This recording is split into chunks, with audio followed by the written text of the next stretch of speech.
ഭഗവാൻ കൂടെ മാത്രമേ മുക്തിയുള്ളൂ. കാരണം അതാണ് സത്യമായ മാർഗം, അതാണ് ധർമ്മത്തിന്റെ മാർഗം, നീതിയുടെ മാർഗം, ന്യായത്തിന്റെ മാർഗം.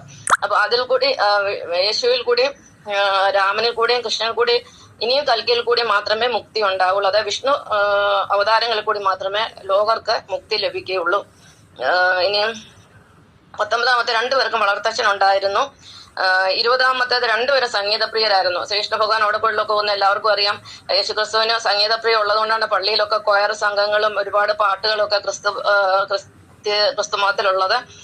21-ാമത്തേത് രണ്ടുപേരും ജന്മഭൂമിയും കർമ്മഭൂമിയും വ്യത്യസ്തമായിരുന്നു. ശ്രീകൃഷ്ണ ഭഗവാൻ ജനിച്ചത് മധുരയിലാണെങ്കിൽ പിന്നെ അദ്ദേഹത്തിന്റെ കർമ്മഭൂമി ദ്വാരക, അതായത് ഗുജറാത്തിലായിരുന്നു. യേശു ഭഗവാൻ ജനിച്ചത് ജെറുസലേമിലെ ബേത്ലഹേമിലാണെങ്കിൽ അദ്ദേഹത്തിന്റെ കർമ്മഭൂമി ഇസ്രായേലിലെ നസറത്തായിരുന്നു. 22-ാമത്തെ രണ്ടുപേരും കലിയുഗത്തിന്റെ അവസാനം വീണ്ടും, അല്ലെങ്കിൽ ലോകം അവസാനിക്കുന്നതിന് മുമ്പ് വീണ്ടും വരുമെന്ന് പറഞ്ഞു. അതിപ്പോ സത്യമായിട്ടുണ്ട്. അപ്പൊ രണ്ടുപേരും യേശുക്രിസ്തു പറഞ്ഞിരിക്കുന്നത് കുതിരപ്പുറത്ത് വെള്ളത്തെ കുതിരയുടെ മേളില് വാളുമായി വരുമെന്നാണ്. ശ്രീകൃഷ്ണ ഭഗവാൻ പറഞ്ഞിട്ടുണ്ട്, യഥാ ധർമ്മസ്യ ഗ്ലാനിർഭവതി ഭാരത അഭ്യുത്ഥാത്മധർമ്മസ്യ തദാത്മാന സൃജാമ്യഹം പരിത്രാണായ സാധൂനാം വിനാശായ ചതുഷ്കൃത ധർമ്മ സംസ്ഥാപനാർത്ഥായ സംഭവാമി യുഗേ യുഗേ. എപ്പോഴൊക്കെ അധർമ്മ ലോകത്തിലുണ്ടാകുന്നു അപ്പോഴൊക്കെ ഞാൻ ഏതെങ്കിലും രൂപത്തിൽ അവതരിക്കുന്നു. അതുകൊണ്ട് ഭഗവാൻ അവതരിച്ചു കഴിഞ്ഞാൽ എല്ലാവരും ഓർക്കുക, ഇനിയും ദേവാസുര യുദ്ധമാണ്, ദുഷ്ടന്മാരെ ഭഗവാൻ നിഗ്രഹിച്ചിട്ടേ ഈ ലോകത്ത് നിന്ന് പോവുകയുള്ളൂ. അപ്പം രണ്ടുപേരും വരുമെന്ന് പറഞ്ഞു. ലോകാവസാനം അല്ലെങ്കിൽ കലിയുഗത്തിന്റെ അവസാനം വരുമെന്ന് പറഞ്ഞു. അത് സത്യമായിരിക്കുന്നു. 23-ാമത്തെ രണ്ടുപേരും സുഹൃത്തുക്കളായ ഭക്തരുടെ കാൽ കഴിയിട്ടുണ്ട്. യേശു ഭഗവാന് അന്ത്യത്താഴ സമയത്തോ ഒക്കെ തന്റെ കൂടെ ഉണ്ടായിരുന്ന 12 ശിഷ്യന്മാരിൽ അവരുടെയൊക്കെ കാല് കഴിയിട്ടുണ്ട്. പിന്നെ ശ്രീകൃഷ്ണ ഭഗവാൻ തന്റെ സുഹൃത്തും ഭക്തനുമായ കുചേലന്റെ കാല് കഴിയതായിട്ട് നമുക്കറിയാം.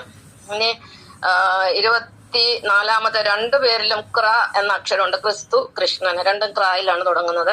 25-ാമത്തേത് രണ്ടുപേരും പിതാവായ നാരായണനെ ആരാധിച്ചു. യേശുക്രിസ്തു എപ്പോഴും പിതാവിനെയാണ് ആരാധിച്ചത്. പിതാവ് എന്ന് പറഞ്ഞാൽ വിഷ്ണു എന്ന് പറഞ്ഞാൽ നാരായണൻ. അതുപോലെ കൃഷ്ണ ഭഗവാന് ദ്വാരകയിൽ ഒരു നാരായണന്റെ വിഗ്രഹം വെച്ച് ഭഗവാൻ പൂജിച്ചിരുന്നു. അതാണ് ഇന്ന് ഗുരുവായൂരിരിക്കുന്ന ആ വൈകുണ്ഠ സ്വാമിയുടെ അല്ലെങ്കിൽ വൈകുണ്ഠേശ്വരനായ നാരായണന്റെ വിഗ്രഹം.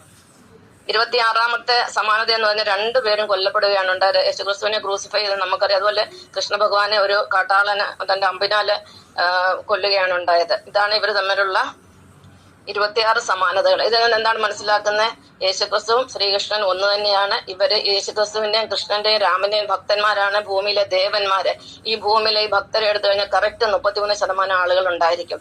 യാതൊരു സംശയമില്ല. വിഷ്ണുവിന്റെ അവതാരം 23-ാമത്തെ അവതാരം അല്ലെങ്കിൽ 9-ാമത്തെ അവതാരം. ബലഭദ്രനെ ശരിക്കും ഒരു അവതാരമായിട്ട് നമ്മൾ അങ്ങനെ കാണുന്നില്ല. പക്ഷെങ്കിൽ യേശുക്രിസ്തു എന്ന് പറയുന്നത് ഭഗവാൻ നാരായണനായ വിഷ്ണുവിന്റെ 23-ാമത്തെ അവതാരമാണ്. യാതൊരു സംശയമില്ല.